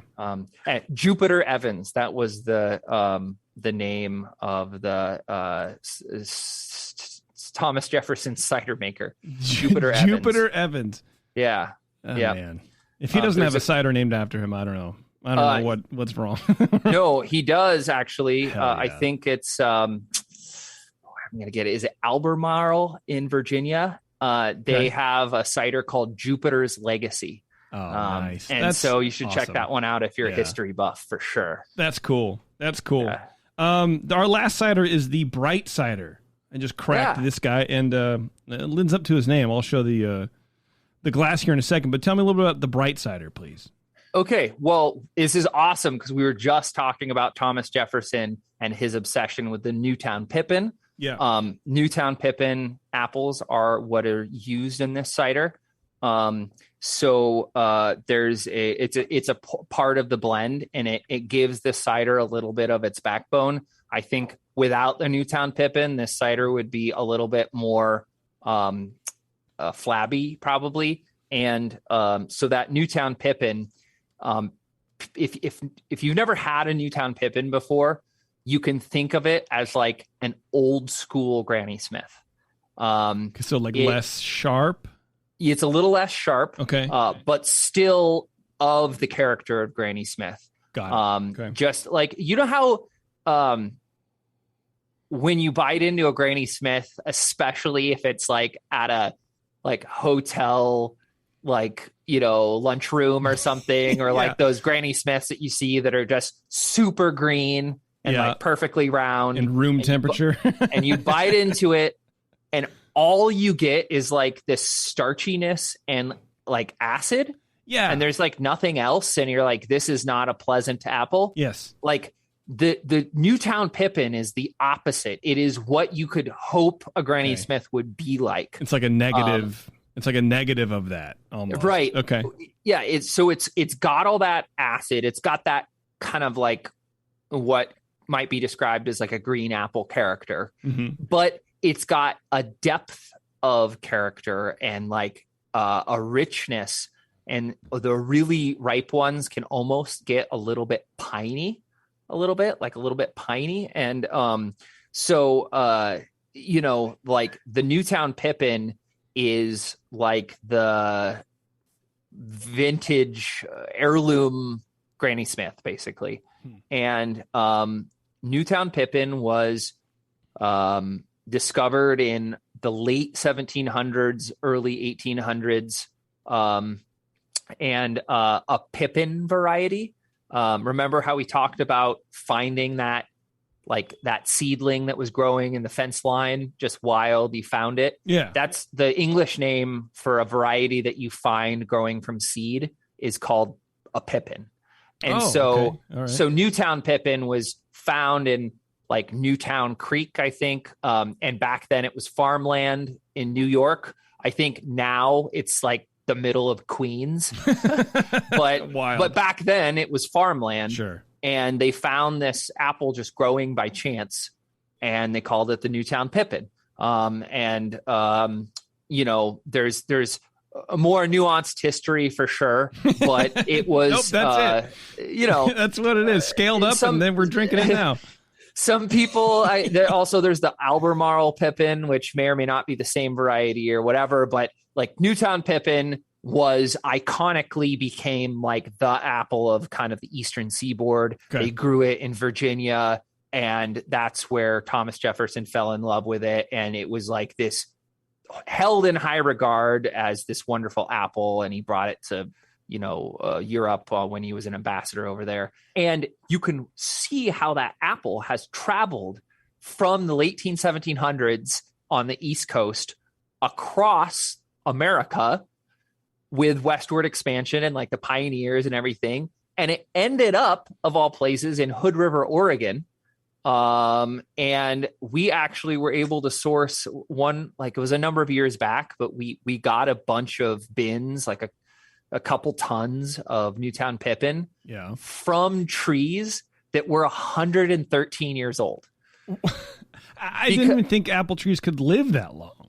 Oh yeah, for sure. Dude. I mean, that's like kind of reaching there, you know. That's the end. Well, that's like grapevines. Yeah. We got some old vines ends out there, but they're producing apples. And so, you know, these pioneers came and they brought with them this like cuttings of Newtown Pippin. Damn. And so there was a lot of Newtown Pippin grown in Hood River, and also actually in I think is it Sebastopol in California down there? I think there was an apple industry down there. Yeah. And Newtown Pippin was like, I think, I'm not sure if this is confirmed or not, but the rumor is that the Newtown Pippin was kind of the iconic taste profile of Martinelli's for a long time. Oh. And so a lot of people like on the West Coast, as industry developed, like, you know, into the, you know, I don't know, 50s, 60s, 70s, whatever. Yeah. Like Newtown Pippin was the high acid green apple that everyone used for pies. And like, there's a number of pie companies I know that like, it wasn't until like the 2000s that they stopped using Newtown Pippins for their pies, because they were like, this makes our pie or this makes our juice. And so it has always been known of having this depth of character and this high acidity and being a very special apple. Okay. What happened was at some point, and I want to say it was like the 70s, I'm not entirely sure, 60s, 70s. Yeah. This newfangled apple came along called Granny Smith, which had more acidity and was a lot prettier. It was round and could be really shiny and very, very green, where Newtown Pippin, as it ripens, goes from green to like yellow green. And so basically it was just people started selecting it because they thought consumers wanted a more green apple. But the problem is that Granny Smith, unless you're careful, can be quite starchy and have a little lacking on the flavor side. So it's marketing. This was the pre-Instagram influencer, but still the same result of instead of we traded our clear beer for hazy beer because of Instagram. We traded our Pippins for Granny Smith because of marketing Instagram or whatever. I don't know. And so anyway, they kind of fell out of favor, and we were looking for something that would like bring some uniqueness to our cider, and that would lend the depth of character and the acid content that we wanted. So we, they're hard to find these days, but we've got an orchard up in like Wenatchee that we partner with up there, and we just we're like, all right, we'll buy the orchard, we'll take everything you guys what can you pick. got. And so each year we get, let's see if I can get this right. 288 times roughly, let's say 900 pounds a bin. So, well over like 250,000 pounds of Newtown Pippin, like 250,000 pounds. That's wild. That's wild to me. Yeah. So you know what else is wild is we get double that in Marionberries. Jeez. And they're smaller. So I got to ask, like, when you got those two bins or a couple tons of the 100 and something old tree Newtown Pippins, what was the flavor profile of those versus these kind of newer ones? Did it change at all, or is it still sort of the same, or was it maybe a little more reverence for the older ones because they were probably planted by someone who shares genetic material in the area? We that's an interesting question. I'm not sure if I ever did a side by side to do a apples to apples comparison. God damn it. But I didn't even know those puns were allowed. You just wait. We're gonna keep them coming for sure. The short time we have left here. Right. Yeah, I know. But we did do a special cider makers reserve with that. And I think we did some barrel aging too. So then it's kind of hard to compare, do like a side by side with something that's not barrel aged with something that is, and it had other apples in it, of course. But the one thing I remember about them was they're I think, a little bit more winey, like a little bit more aromatic, a little bit more, that's probably also because we used it was a much drier cider that we made them in. But when you get Newtown Pippins that hang, the cool thing about working with this orchard, like in order to get all the apples from one orchard, we're able to determine, within reason when they're picked.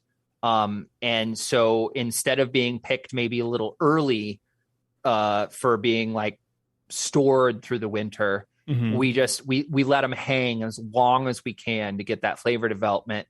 And actually those apples end up hanging on the tree into like where it starts getting maybe a little bit of frost. And usually that's not like good. You want to pick those apples before they get any frost damage. But since we know that they're going to be processed right away, we can kind of, and also they're just like a little bit less finicky than some of the new varieties. They're just a little bit more hardy, so they just hang on the tree, and we just let them hang. And we try to get all the flavor we can out of them. I think one year we picked, like we always usually pick after Halloween. And one year we picked like right around Thanksgiving for them. Jeez, man. You're pushing it. most of the apples in like, Wenatchee and Prosser and up there are picked mid-September to end of September kind of. So they're getting like an extra month of hang time. And anyway, it's just like a cool thing that we can do. And yeah, it's neat that you can control that. Yeah. And people are willing to work with you like that. That's nice. Yeah. And so, the bright cider, we designed this to be like what we think like the epitome of New World modern cider should be like. And the irony, right, is that we're using a little bit of these old world varieties too, in it to make the best New World variety we can. But, that what it brings to the table is some backbone, some depth of character, and there's some acid. And, we ferment this clean. We use a champagne yeast, and we just try to, just let it be a regular old cider, you know. And that's what it is. Very tart and very bright and green apple. If you like green apples, this is the cider for you. Yeah, and not 100%. In a green apple like Jolly Rancher way, correct, but like a real apple that's fermented product kind of way. Yeah, and not even like a green apple like we talk about in beer, right? Not like an off flavor, like green apple skin or whatever. No, this is like biting into a green apple of an undetermined variety, right? Because there's a balance there, and there is like a. You get the meat, you get the skin, you get the aroma. Yeah. Yeah, it's good. So, I mean, it's been great. And I always, every year, I love like getting the stat reports for the new towns. Like we monitor their sugar content as they ripen, and it's always fun to like watch the numbers keep going up and the weather keep getting colder. And we're always like, oh man, how long can we hang them?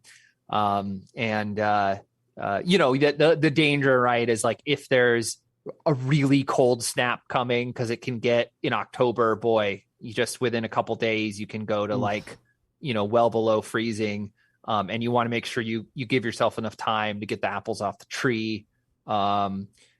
Additionally, like if there's a big windstorm coming, you don't want them all falling off the tree or anything. Yeah. But luckily they hang pretty well. Okay. Nice, man. Nice. I'm looking at your site now. You do an apple brandy. No. Am I reading that wrong? Pommeau. Okay. All right. Is that what you're looking at? Yes. Pommeau? Yes. So the Pommeau has a super interesting story behind it. So that is the easiest way to say it is that is an apple port. Okay. I don't know if you or your listeners are familiar with like port wine, but a little bit. Basically, you take your grape juice, you start fermenting it like you're going to start making a wine, and then halfway through the fermentation, while there's still residual sugar, you dose in a bunch of grape brandy, and then that halts the fermentation because you're bringing the alcohol content from maybe like 5 to 7% up to like 19%. Yeah. And you're basically killing off all the yeast. And then what do you have? You have this sweet dessert wine, basically, that is fortified with some brandy, and it's port, and you age it in barrels. Well, in France, in Normandy, they have they do the similar thing with apples and cider, and it's called Pommeau. And another thing that you or your listeners may not know is that in Normandy, in the cider country there, that's also where Calvados comes from. Calvados is an apple brandy that is made in Normandy, and it is world renowned, being very, very good. And I was always curious, like when I went over there to like see, well, how are they making the brandy and the cider? And it's funny, they kind of, it just, if there's a bumper crop or like they have too much cider, then they take that fermented cider and they distill it into brandy. Oh, we don't have enough cider. Well, let's keep it, as cider, and we'll not make as much brandy this year. And so it kind of comes with like how many apples they get. Now, if they have too much cider and too much brandy, what they do is they put that brandy into the cider or the juice as it's just fermenting, and they make this pommeau. That's cool. And they age it in barrels. Yeah. And the really interesting thing is that we were like, well, we got to try doing that. Yeah. And we were like, because, it's like the coolest, fanciest thing you can do. Oh, yeah. And it's the reflection of being too prosperous almost, And then we found out that it's like totally a redneck, like backwoods thing in France. Like it's only like old school farmers that are doing it. Dude, what is it about anything from France? Like you talk about something being from France, you expect it to, you elevate it, right? You put France on a pedestal, and then but you find out you're like, no, man, what are you talking about? People with no teeth do this. Yes. Yeah. You're and like, so shit. But it's French, it has to be great. But here's the crazy thing is that because it was kind of viewed as like this bastardization of both like brandy and cider, it was actually illegal throughout, I think, like most of the 70s and 80s in France. Wow. And the weird thing is, though, is that it was so common and ubiquitous in like French farmhouses that it became a very common ingredient in a lot of French farmhouse cooking. Okay. And so like, if you look at a lot of these old school Normandy recipes that are heavily cream based, like they got a lot of cows there. Like the secret ingredient is always a little pommeau because you're adding flavor and you're adding sweetness. Okay. But also like some of that perfumey alcohol lift. And it's like a very common ingredient for a lot of dishes in France. And it was only in the last, I don't know, couple decades that they actually legalized it, which is a funny thing. Okay. Because it was like so backwoods. They were like, no, we can't have that. But now it's definitely this iconic thing. And so what we do, we do our own little Northwest twist on it.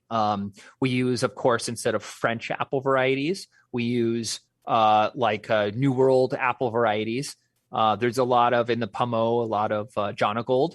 We use some bittersweet to give some backbone in there too. But you'll notice that our pommeau is much higher acid than the French pommeau. Okay. Also, French pommeau tends to be more like 15 or 16%. Our pommeau is 19% because, we're Americans and we've got to do it bigger and better. You got to. And we age our pommeau in a variety of oak barrels, whereas in France they use like basically the very old spent like brandy barrels, and then they age pommeau in it, and then they actually flip flop between their Calvados brandy and pommeau. Because some of that sweetness gets infused into the wood, and then when you age your brandy, it picks up some of that sweetness. But we're using like smaller barrels, and instead of the really large like foeders or I guess in France they like puncheons or something like that. But we're using smaller barrels, and we love getting like a lot of different stuff. We use some old Chardonnay barrels. We'll use some Sauternes barrels, all sorts of weird stuff just to like layer on the complexity. Right. Yeah. And when you start, like you use this delicious fresh pressed juice, and we add apple spirits in. And so these are like a high proof spirit that are unaged. And, at first it's a little bit harsh. Like, think about, putting some high proof vodka into apple juice. It's a little bit just kind of like high school all over again. Yeah, it's high school all over again. But the key to the pommeau is time. Yeah. It is time in barrel, and you get this integration of the flavors, and what comes out the other side is something truly beautiful. And so it's, you can pour it over like a little vanilla ice cream if you want to get fancy. Dude. Yes, I do. Yes. If you take out a little, like a little, like dessert wine thing of it, like after dinner, or if you want to like, you know, whet your appetite, you do it before dinner as like a, you know, like a pre-dinner kind of thing. And yeah. And you usually pair it with something that's also equally strong in flavor. Oh, okay. You know, something really pungent or something like that. And it's a fun thing. You probably don't want to drink the whole bottle yourself. It's kind of a share thing, you know, 19% alcohol. Yeah. Well, it says like on your site, it'll age up 20 years. Yeah. I mean, How do you know?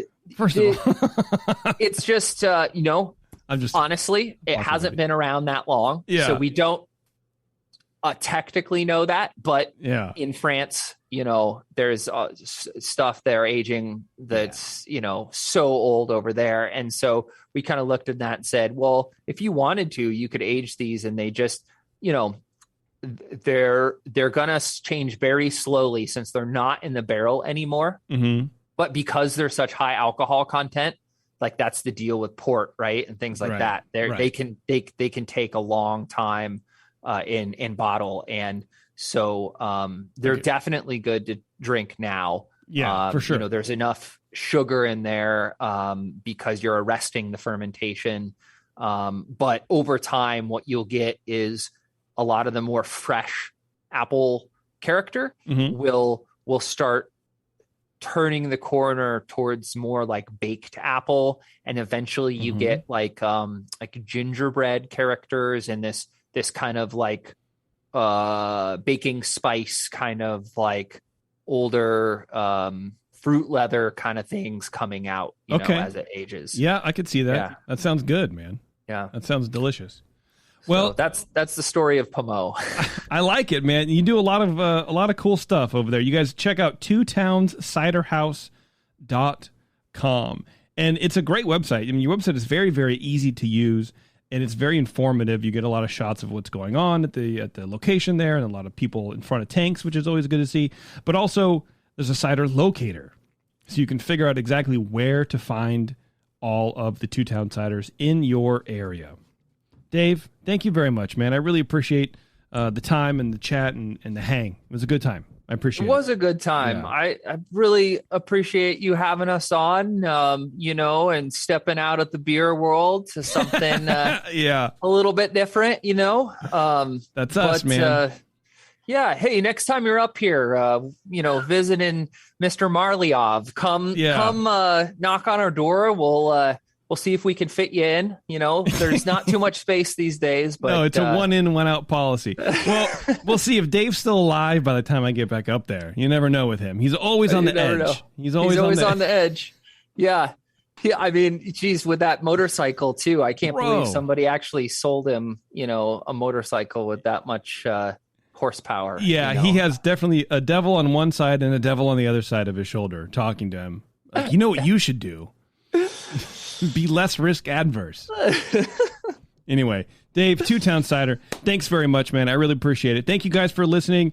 Really appreciate that too. We also really appreciate our sponsor, More Beer. You can go to morebeer.com, find everything you need to make great beer at home, or cider, or wine, or mead, or anything you want to ferment. Just ferment whatever you want to ferment. You can do it at morebeer.com. Check them out. Thank you a lot, everybody. I appreciate you. And until next time, we'll see you. JP's an asshole. Justin's a nice guy and winning the race. JP does great as his charity case.